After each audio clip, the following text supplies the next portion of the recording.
विचारलं, शिवा आमचं रूप घेऊन सिद्धीला भेटायला जातोस? आणि शिवा म्हणला, वय महाराज जातो की. आणि मग काय घडलं? रात्रीच्या पहिल्या प्रहरात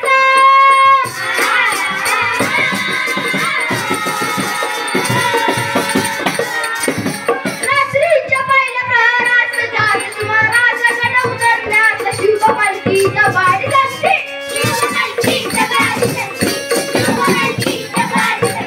पावसानं ओली झाली धरती, रात्र अंधारी मावळ जाती. दुसऱ्या पालकीचा शिवा काशीला मोठ्या रुबाबात चालला दादा.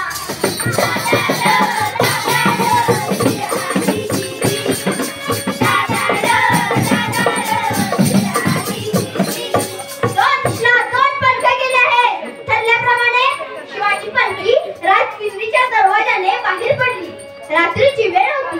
तो पाऊस पडत होता. तरी शत्रूचे काही सैनिक पकडा देत होते. त्यांनी ती पालखी पकडली. त्या पालखीतून शिवाला बाहेर काढलं. सिद्धी समोर बसवलं. शिवाजी राजेच पकडले गेले असे समजून सिद्धीच्या छावणीत एक जल्लोष सुरू झाला.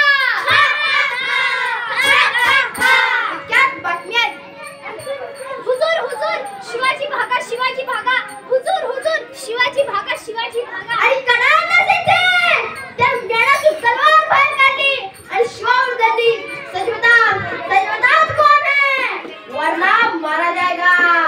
शिवा आणि म्हणाला, अरे जन्माला जरी शिवा काशील बनणार असलो तर मरताना शिवाजी महाराज म्हणून मारतोय.